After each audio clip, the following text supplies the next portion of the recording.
Hello Lennies and bunny lovers, Lorelai here. Welcome back to the channel. As you can see, I'm trying something different today. I moved the desk. I've got the mic, the blazer, because I want you to take me seriously. I was gonna just wear this tube top and then I was like, they're not gonna take me seriously. So that's what we're doing today. I'm gonna report the news and you may be laughing. But there's actually two very big stories that have popped up in the past 2 weeks in the bunny world, and they've shaken the bunny world. And not just that, but I think I might want to do this regularly. I might want to maybe like once a month just report on the latest bunny news. If you like this idea, comment down below and we'll see how this video goes. But yeah, let's just hop right into this. No fluff, no frills. Please subscribe, hit that little bell. So today's first story, as per NPR, is rabbits have overrun suburban Florida neighborhood. Volunteers hop to the rescue. Very cute NPR of you to use hop. So this one's big. This has popped up in just the last week and my DMs have been flooded with this. Let's take a look at what's been going on. This video is from AP. One of the neighbors moved a couple of years ago and she just left her rabbits in the street when she moved. They were not spayed or neutered, so they started multiplying and now there's probably 50 or more rabbits in the neighborhood. Meanwhile, they're not supposed to be in the heat because they could have a heat stroke when the temperatures get above 85. And there's predators all around that can kill them, and we've found dead rabbits all over the place, you know. I've seen several dead rabbits. So they need to be rescued and rehomed.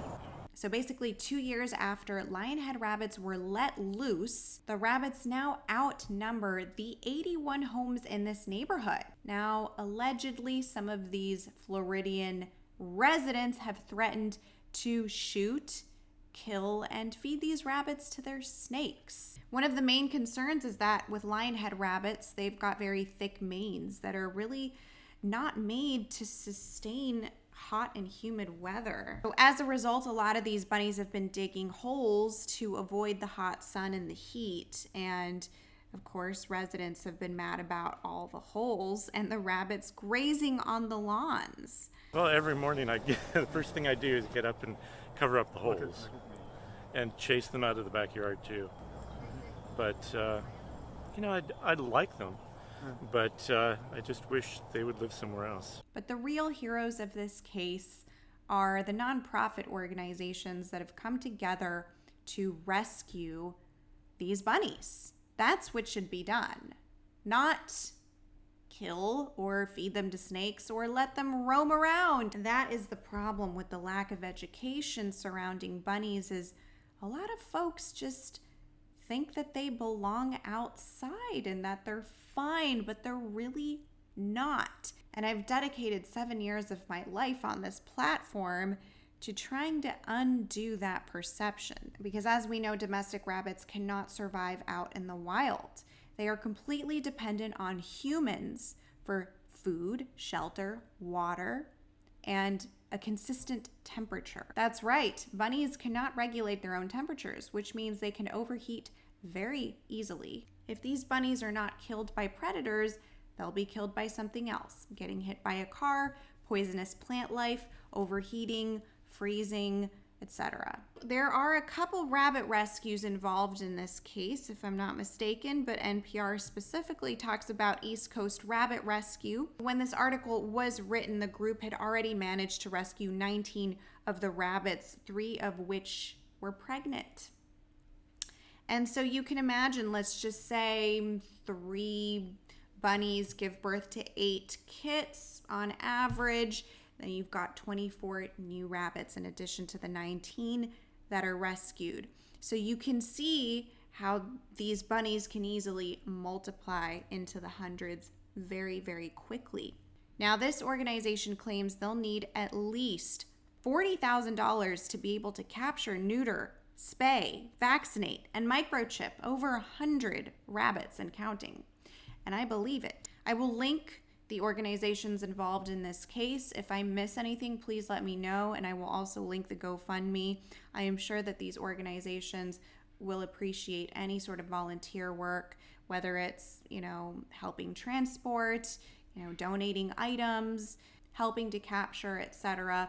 This is something that I've seen over and over. It happens all the time in LA too. All it takes is 2 unfixed bunnies, and those 2 bunnies can easily become hundreds in just a matter of months. And this usually happens because the bunnies were acquired maybe as a gift, Easter, Christmas, they're novelties, maybe they were for the kids. And what happens is the owners are not usually aware that it's a boy and a girl. Sometimes they think it's 2 boys, 2 girls, and they don't need to get them fixed. Other times it's just people thinking, I don't think I want to be responsible for this bunny anymore. I'm just going to let them loose outside where they belong.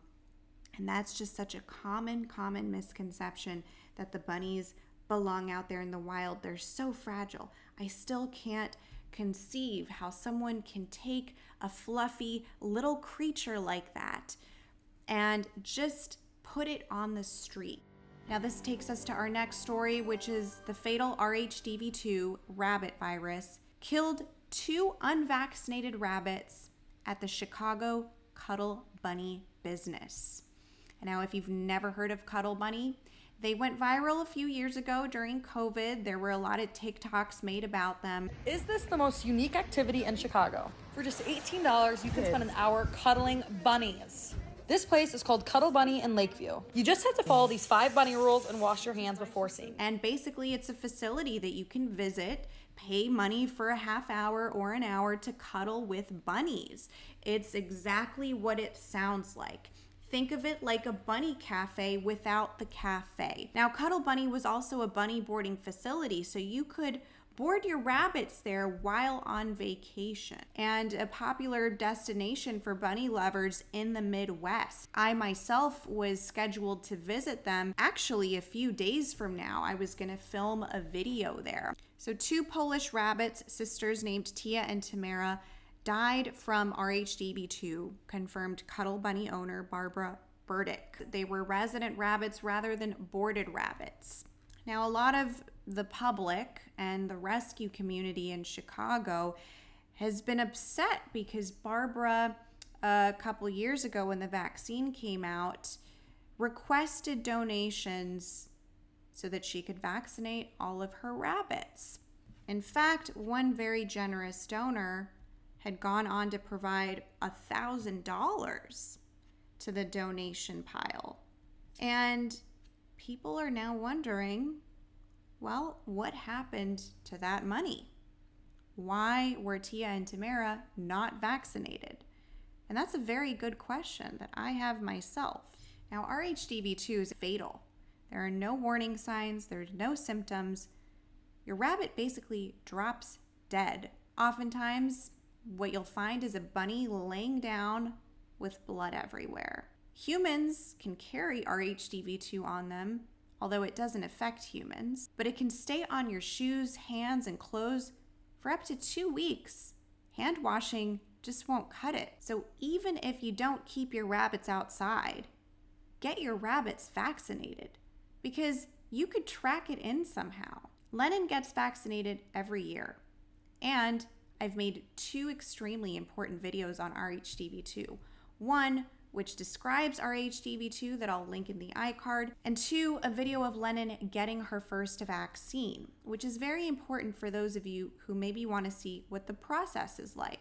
The bunny boarding facilities in Los Angeles require proof of vaccination in order for your rabbit to stay there. So this calls into question as well, was CuddleBunny requiring a proof of vaccination for their boarders? I would be extremely concerned if my rabbit was being boarded at a facility where she could be exposed to such a fatal disease. So currently CuddleBunny is closed indefinitely as required by the state. This is so that the bunnies can remain quarantined. As I mentioned earlier, I was supposed to visit CuddleBunny and make a video there. And it's just funny how the universe works, you know? It's like the universe was almost telling me you were not meant to go here and potentially bring something back to Lennon, because that's very well what could have happened. Now, I've never met Barbara Burdick, the owner, and, I am not gonna sit here and, say anything negative about CuddleBunny.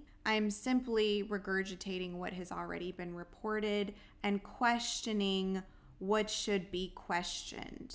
So get your bunnies vaccinated, carefully vet where you board your bunnies, ask if they require proof of vaccination, and don't throw your bunnies out in the wild. I don't know how many times I have to say that, although I'm probably speaking to the wrong people. Like, you guys are not my target audience, because you guys watching me would never throw your bunny out in the wild. The people that do that don't watch me and probably don't know about my channel. But what I think is really critical here at the end of the day, if you want to make a little bit of a difference in the world and help bunnies, is just spread the word. Be an advocate, because if all it takes is one person to change another person's mind, and you've saved a life. So that is what I want you to take from this video here today. Thanks for tuning in. Please subscribe, smash the like button, and comment below, guys. What do you think of these two stories? What do you think of the Florida Lineheads, and what do you think of CuddleBunny shutting down? Talk to you later. Mwah.